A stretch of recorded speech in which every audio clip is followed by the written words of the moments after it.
Welcome to episode 26 of Should We Have Watched That? I'm Saraya. And I'm Amanda. And we watched I Am Woman. I Am Woman. Woo, man. Dance and physical theatre. Genre on the website. Oh, this is our first dance and physical theatre show this year. Yes. I interrupted you. Continue on. Say, tickets are $29 to $45 and it's a 60-minute show. And this is presented by Jay West. 5 powerhouse women, it says. I mean, I think that's the 5 women that were the show, the main event of the show. So this started off with a very, as Amanda will say, primal piece, primal dance. I absolutely loved that.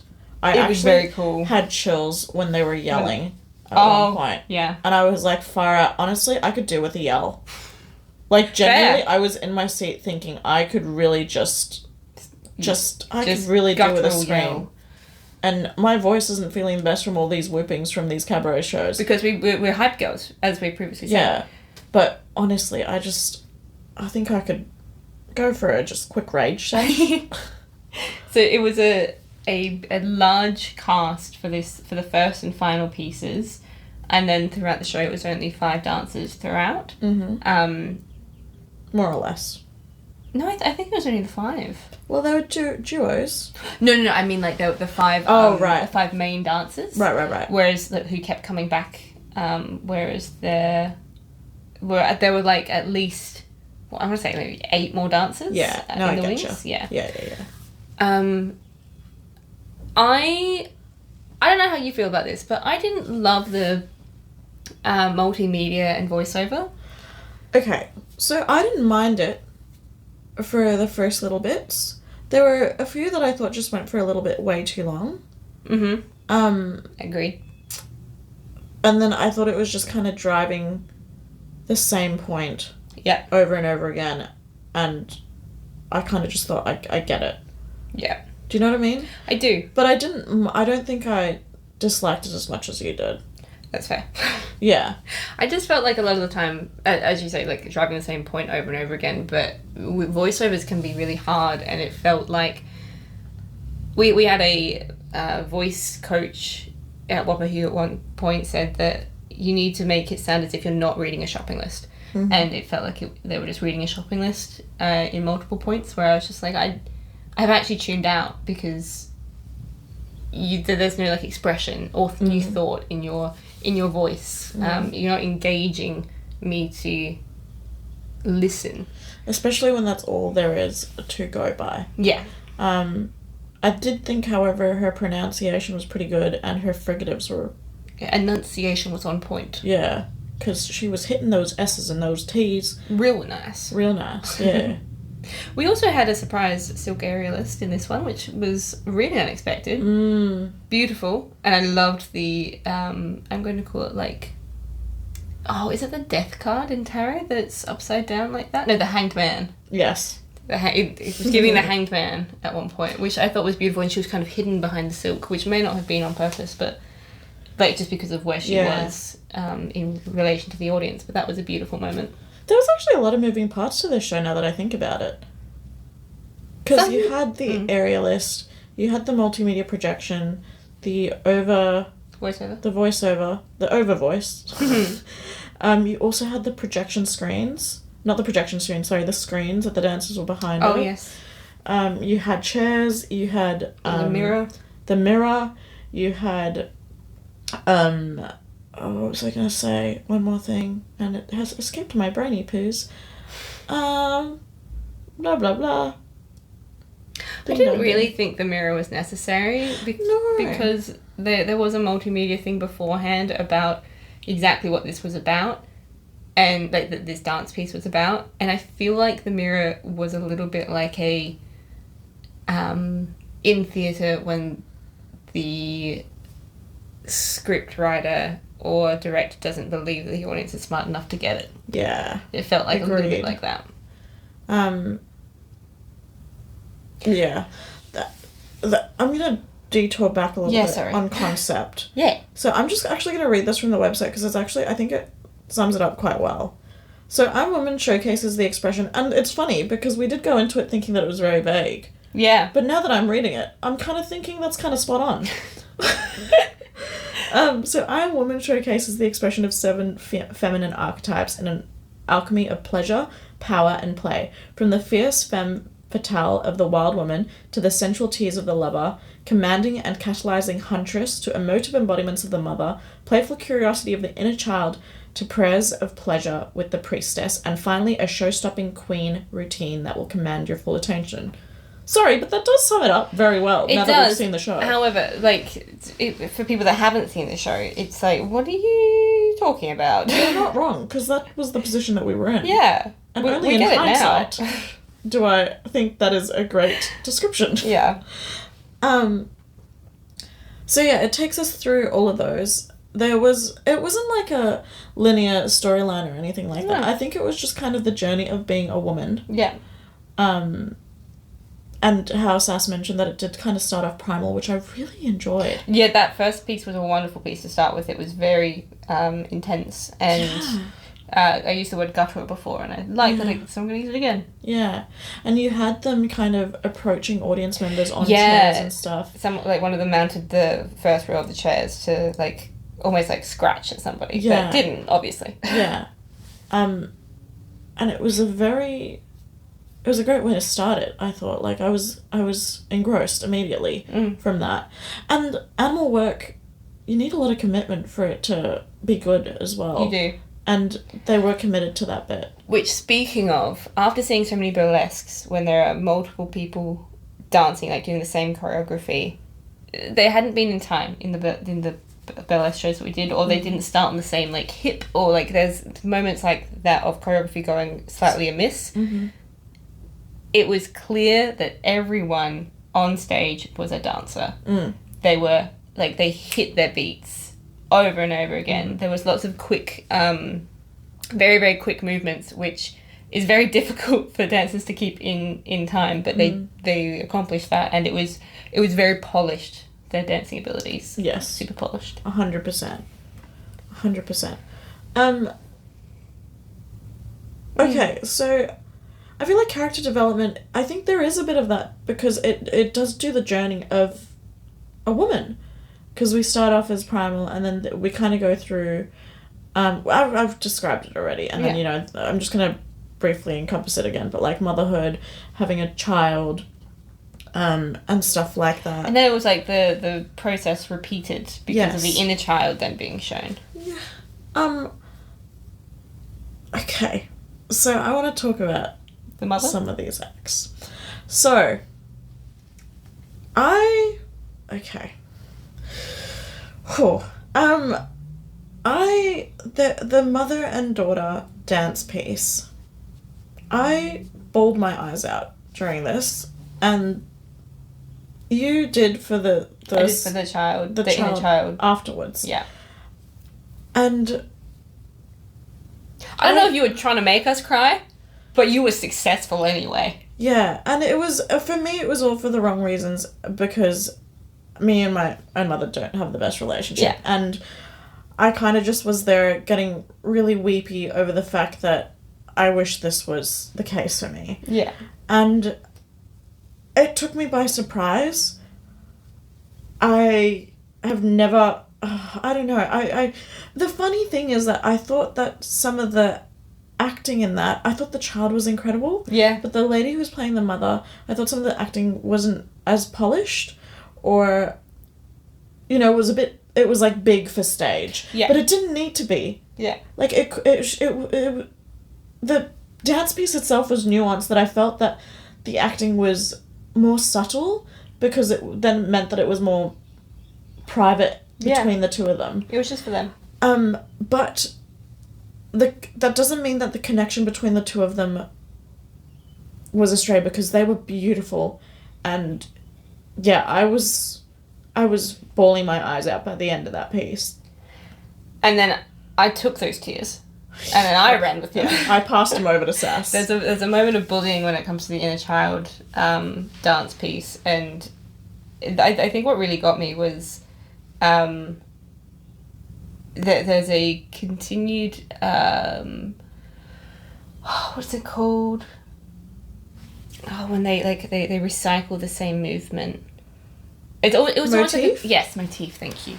A continuous motif throughout the piece where every time she interacted with these three girls that wanted nothing to do with her, she would still reach out to them when they weren't on stage. Like, she would reach towards where they were, and that her acting, like, and when we say acting, we just mean her physicality and her eye movements, and her facial expressions. Yeah, that's all you need to express a story. Yeah. And she did that beautifully. She was the child that was in the mother and child dance. You're talking about the bit where she reached out herself, right? Yeah. Not the bit when she was reaching out to them.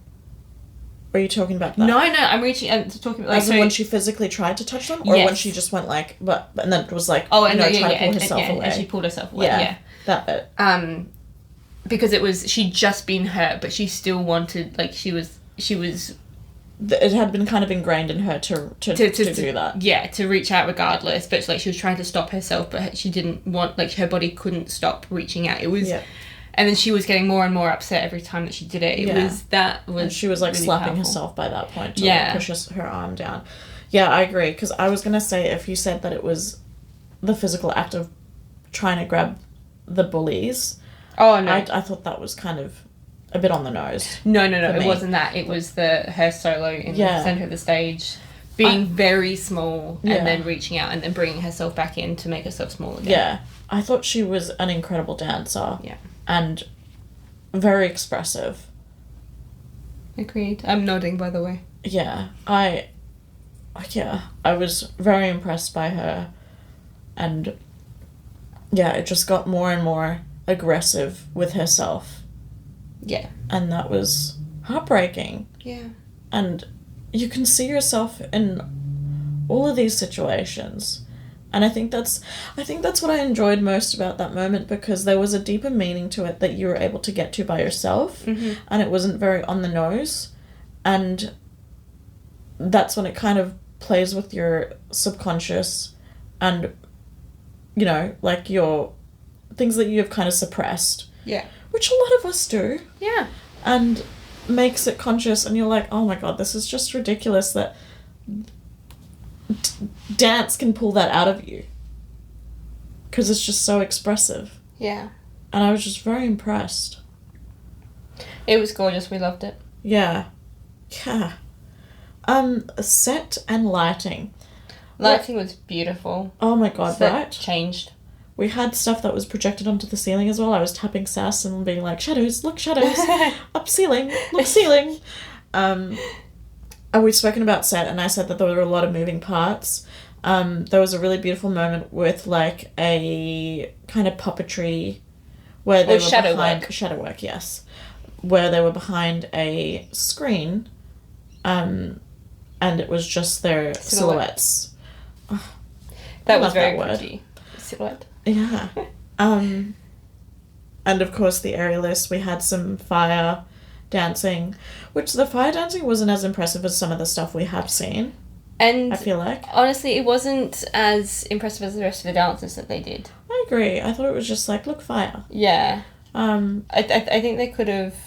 I don't think that one was particularly needed. I think that was probably one of the weaker dances. Yeah, I agree. I don't know how challenging that dance was to do. Neither. But from a viewing standpoint, it wasn't anywhere as powerful or connected as the other ones that were in the piece. Yeah.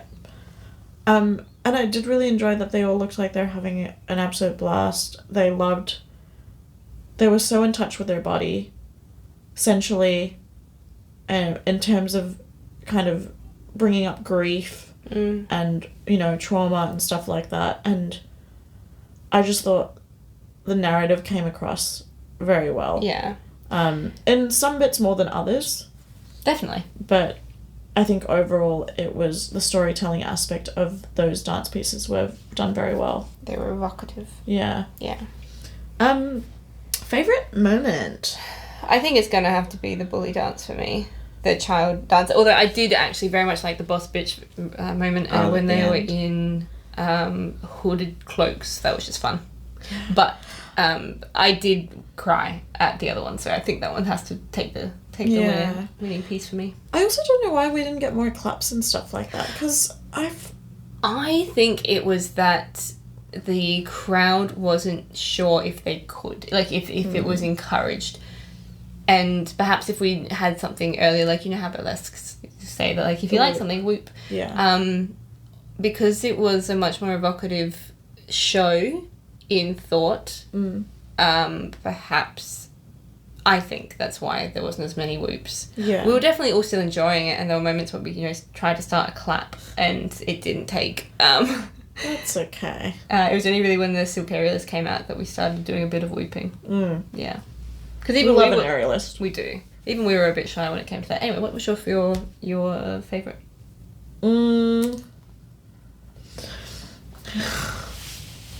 Look, I liked the mother-daughter scene got a visceral reaction from me. There's obviously some trauma that I still need to unpack there. But